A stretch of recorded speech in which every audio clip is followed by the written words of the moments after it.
back the next day and seize the sites under a slightly different domain name. What we found also was a little surprising. Of the 9 sites, only 2 came back. 7 again decided they weren't going to engage in this type of conduct anymore. We re-seized one of them. He thought the Coco Channels domain name was not registered in the United States. It is. And so ultimately, we didn't have to go back as much as we thought we would. Our second round of operation on our sites was timed around Cyber Monday. And Cyber Monday, you may know, is billed as the largest online retail shopping day of the year. It's the day after, Monday after Thanksgiving in the United States.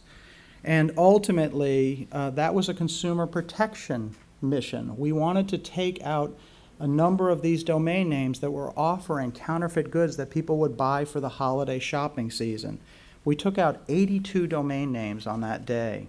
77 of them were operated in China, but they are all registered in the United States. And 5 of them offered movies, music, and software. And we're announcing today, actually, and I wish I could say it was timed for this conference, but we're announcing our third round of seizures. We've just recently seized about 10 domain names, as Director Morton noted. These were offering streamed sporting events. We timed it, as I say, not around the conference, but around the Super Bowl, which is the largest watched sporting event in the United States. And we wanted to try to get as much attention to it as we could. Extra effect. There's one last thing I would say, and this is more maybe for dialogue, but I just offer it now, is ultimately, Operation Our Sites has been successful from an operational standpoint. ICE has taken a lot of criticism for it. There is criticism from individuals, as has been talked about, that are wanting to promote criminal activity even as First Amendment protected, which is, of course, a constitutional right in the United States, or accusing us of censorship. I've said this many times. We're a law enforcement agency. We don't have feelings. We don't think that way. It's a crime. We will enforce the law. But I think the dialogue needs to be a little bit more from, frankly, you as the private industry of when that criticism comes up, we have a hard time fighting back because these are ongoing criminal investigations and we won't engage in blogging on these things. But I think it's important, and maybe we will have a chance to talk about it, I think it's important for the rights holder community, and we don't call you rights holder community, frankly, we call you victims, because that's what it is victims of criminal activity. And it's important for the victims, candidly, to stand up and say, this is not protected speech. This is something that is criminal activity, again, in the United States, that should be enforced. And so maybe that's an area we can touch on for dialogue. Thank you very much.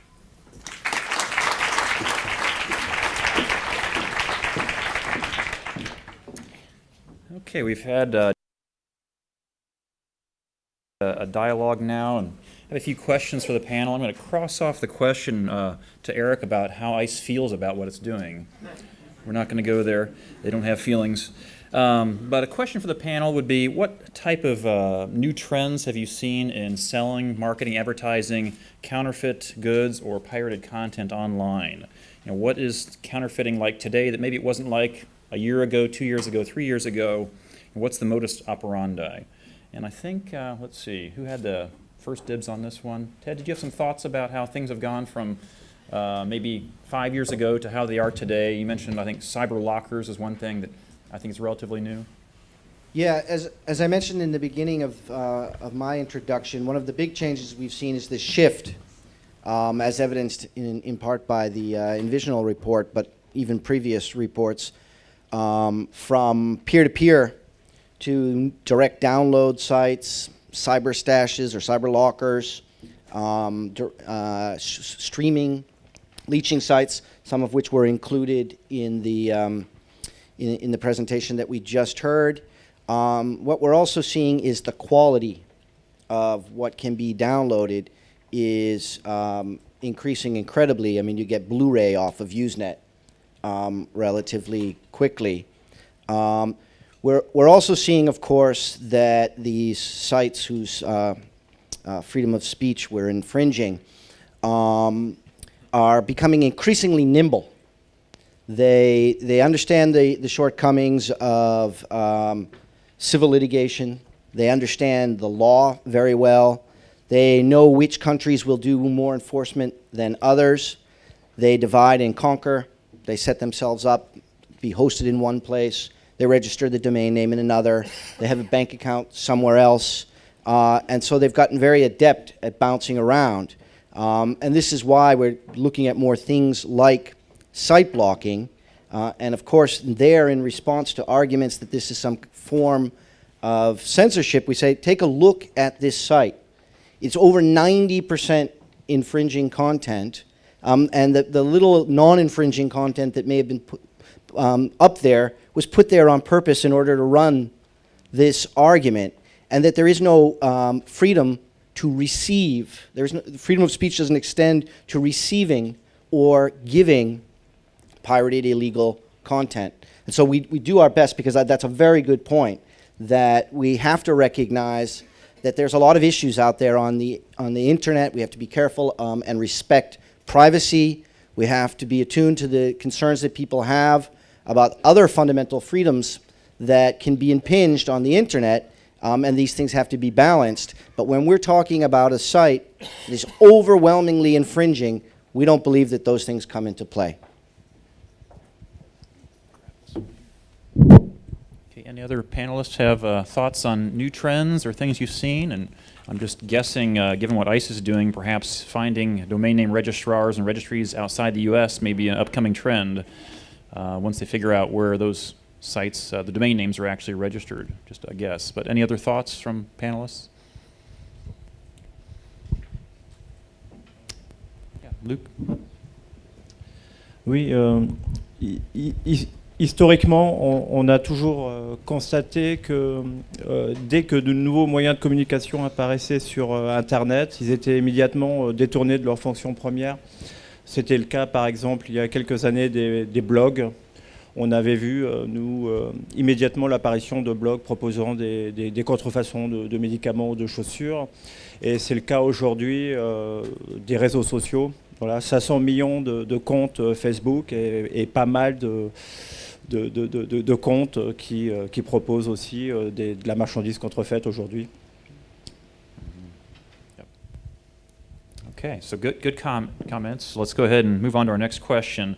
What are some examples of successful partnerships that have existed between law enforcement and rights owners? What does a successful criminal case look like?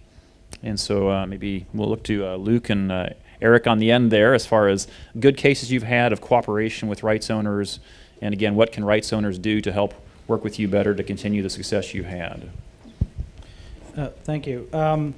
The Operation Our Sites was a very successful partnership between industry and the government, and it still continues to be so. We get in a number of referrals of websites, and in terms of what the private sector can do is candidly a little bit of research. We need something more than the domain name. We need something less than a really thick file. Somewhere in there is maybe an understanding of how this is impacting your particular business, how popular this site is, either through Alexa ranking or some other analytics, although we candidly can do that ourselves as well. But also some sense of if you've tried to do anything about it civilly. If, at least in the United States, if you have not tried to do something about it civilly, the Department of Justice would tend to prefer that you not do that if you're going to refer it to us criminally. And ultimately, also, if you have sent any cease and desist letters or takedown notices, that's something that I think would be helpful to obviously know about. In terms of what a successful criminal case looks like, it's helpful, obviously, for us to have a body in the United States, not absolutely necessary. Working with the Department of Justice, which has just a tremendous Office of International Affairs, and working with our own Office of International Affairs, which is quite large, we are able to track down individuals in other countries. Of course, it's helpful, it's essential that those other countries have extradition treaties with us. So those are the types of things that would help make a very successful criminal prosecution.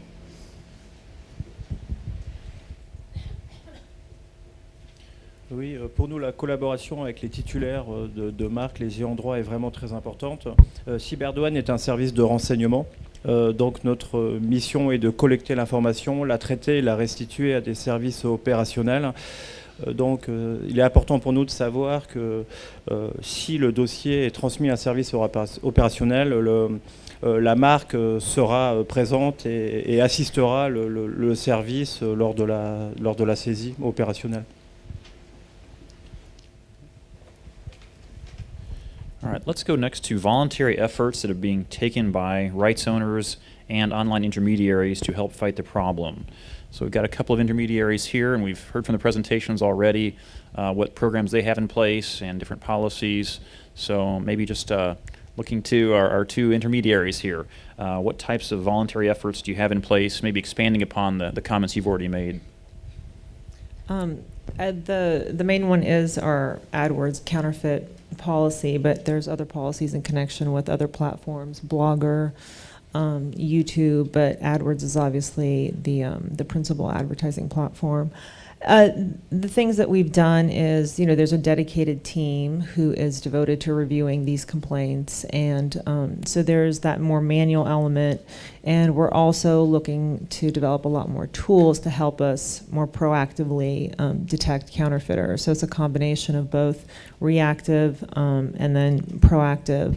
The more data we have when these complaints are submitted, so, are we seeing common URLs, common credit card numbers, common other personal data? That really helps us then take more proactive measures, and that's something that we're really trying to implement more, because obviously that would help to call them out so we get to the point where they're not even getting into the system. And your counterfeit goods notification policy is worldwide, correct? And it doesn't vary from country to country, unlike the trademark policy, correct? It is worldwide, so that's something that we need to work on, but it is worldwide and it is uniform.